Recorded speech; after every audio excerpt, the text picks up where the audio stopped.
Hello. Hey guys, Josh here. And Michelle. And we are Adventures Ahead. Yeah. And today we got a video, what? Don't do these on your first cruise. Yeah, don't make these mistakes on your first cruise. Or you could be... No.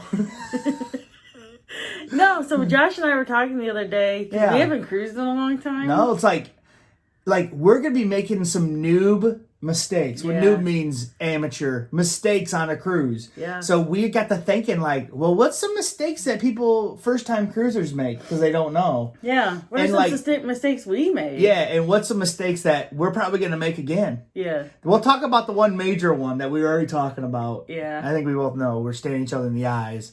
And the first one is... it says... the first one is... This is the one that... The most important that we talked about. Don't overeat. Yes. Because it is very easy to overeat on a cruise. Yeah. Because there's just food everywhere. There's a ton of stuff. Yeah, and so that's the one that we said that we were probably going to make that mistake again. On the Mardi Gras. Right, we're going to be well, what do we do here? Well, second dinner, breakfast, third dinner. breakfast, brunch, lunch, snack, tea dinner. Dinner. So, second dinner, midnight snack. Yep, fourth meal. So, after, honestly, that's not true, but, so, our first cruise, I felt like we did a pretty good job of not overeating.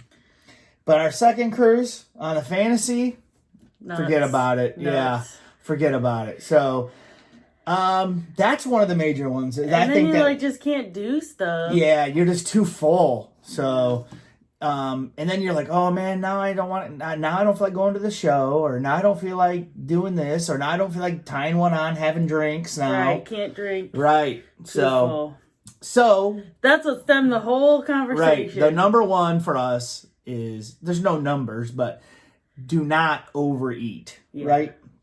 Second is, don't stay in port too long.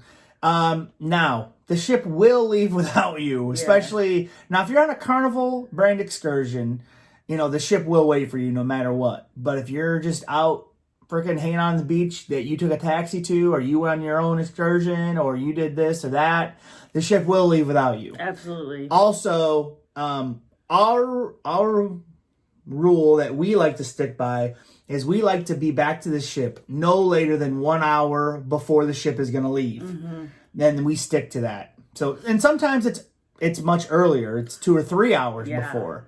But if we're not on the ship at least an hour ahead of time, we're freaking out. Yeah. Well, I'm not freaking out. I am. Yeah, your anxiety is like, ah! Yeah. But, so yeah, don't overstay in the port, or don't stay in the port too long is the next one. So the next one is, don't overcharge your sign-in sale card more than you can afford. Yeah, we've done that. We have been there. Now, this is one we do have experience with. The last one we did not. This one we do. We've been on cruises where it's just like, our first couple, we were like, man, let's just charge the sign sale. Why not? Yeah, let's not prepare or save before we go and pay it off after. Yep. Nah. Not a good method. Unless you got a bank full of money, not a good don't policy. go into debt for your vacation. Right. So yeah, we've all of a sudden on a 5-day cruise, we look at our sign-in sale and we got over $1,000 worth of charges, and we're like, So, yeah, definitely. And then you don't want to be like home and be like, oh my God, how am I going to pay this off? Right. Or I got to pay payments on this now. I got to work a year to pay my vacation off. Right. So, just, don't charge more than you can afford. Or on the ship, pay it off. If you're gambling or whatever and you win some money, go pay on your sign sale. We bring cash now for our casino budget. Right. We have changed how we do things. That's right. Don't overdrink. Now, this is, varied. We've made these mistakes. We've done that. We've overdrank in the port, but not outside of the port, just like in the port. Yeah. We've overdrank on the ship a bunch. I've never personally been sick from drinking on the ship. On the other hand, this one has. Well, I've been hungover. Yeah, I have. in the last couple ones, though. No. Oh, yeah, yeah. So, yeah, don't overdrink. Don't be that guy out there, acting like a total, jerk because you drank too much or whatever. But I'm not telling anybody that they shouldn't have fun, because you should, because we do. But, yeah. Know your limits. That's right. And the next one is, don't stay in the sun without sunscreen. Shell, you want to overtake that one? Yeah, you'll get burnt. And the rest of your cruise, especially I think people do this on the first day, and then the rest of your cruise is kind of like ruined because you're in pain. Right, and you've done that. Yeah. She's also done that one. I don't think I've ever been that sunburnt on a cruise. She has.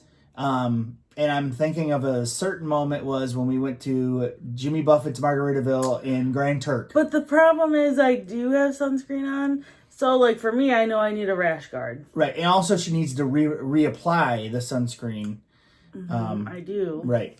So, and we do too. So, I do. So, yep. And she does. She's figured out I need a rash guard now. And wear a hat. So that really helps her.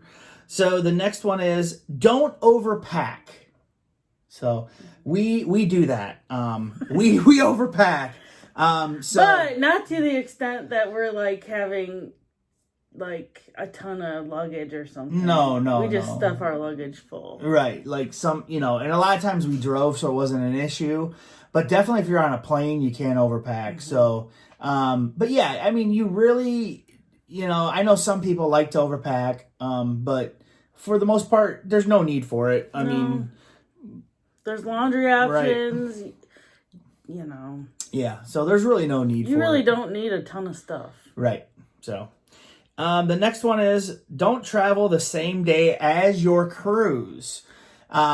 Yeah, I would say that's a cardinal rule for us. Especially in these times we're living in now. Like, don't be flying in the morning of. Yeah, I would not recommend that. I wouldn't think that's too wise. But, hey, you do you. But we always make sure we're to the port area a day, if not 2 days before. It's what we've always done. And it's, rather be safe than sorry. And it gives you some extra time to relax. That's right, before you get on your cruise. So definitely do that one. The next one is don't fall for gimmicks. So there's lots of different things on the ship where they're like, oh, sign up for this, sign up for that. You get this, you get 10% off of this, or you get, if you buy this many bingo cards, you get a free poll tab or something. There's lots of different ways that they want to get you to spend initial money on top of your cruise money. And just be, if you want to do it, fine. But just be, look into it. And because I remember we got taken on the bingo cards. First cruise, first day. Yep. So we got $100 bingos. And Michelle was like, huh? But no, yeah, and some other things, definitely, like the spa and like the art and stuff like this. So that could also mean on a port too, though. Right. Right. Just be aware. Just be aware in the ports too. Yep. Also. The next one is one that you thought of, and that is don't overschedule yourself on your cruise. And we did this our first cruise, I feel like. Because like all the cruise videos we were watching at the time, which there wasn't a lot of cruise channels at that time, would say, oh, get a highlighter, highlight everything that you want to do, and blah, blah, blah. And we did that. Yeah. And it was not fun for us. No. Because we felt like, man, we highlighted it, now we want to go do it, and blah, blah, blah, and then we got to be here and there and everywhere. So, we said nope, and then that's when we started doing the whatever style of cruising on the Fantasy, the second cruise. So, don't overschedule yourself. It's not like I have to go do all this stuff. Just do what you want. It's your vacation. It's your vacation. Do whatever you want to do. If you want to overschedule yourself and you like being, stressed out trying to get to this and get to that. Well, some people like being very busy, and that's fine. Right. But not be stressful for them. Oh, okay. Fair enough. The next one is don't forget your identification when you get off the ship. So make sure you have that. Yeah, you won't be able to get anywhere. Right. So you need your sign-in sale card. And an ID or passport. Right. So, yeah. Make sure you have those things as well. Yeah. And also the last one we have here is don't overthink dressing up. Yeah. Because I think a lot of people make a big deal out of formal nights and things like this, which is fine. But don't feel like you have to, if that's not you. Don't feel like you have to go buy an evening gown or a prom dress. Or you have to rent a tuxedo or Don't anything feel like like you that. have Or to you have do to wear that. a tie even, because you don't have to wear a tie. No. You know, we've went to formal nights, you know, looking pretty casual. I mean, not like super casual, but... I've worn jeans. Right. So, I mean, you don't have to. So Depends on your demographic, right? I was Right. in Mobile and lots of people were wearing jeans. Some people love to dress up fine, and that's fine. I mean, that's what you want to do for your cruise. But don't feel like you have to dress up that fancy. And don't even feel like you have to go to formal night. Right, we don't. We don't. So it's really not for us. So And we have, but our preference would be to not. right. If we're on a cruise with people that we know and they're all going and we're like, okay, maybe we'll go. But for the most part, no. Okay, guys, those are some mistakes that you could make on your first cruise or subsequent cruises after that, as told by us. Yeah. So, okay, guys. Let us know what yours are down below. Let us know, and let us know if any of these apply to you. We want to get the conversation started. Bye.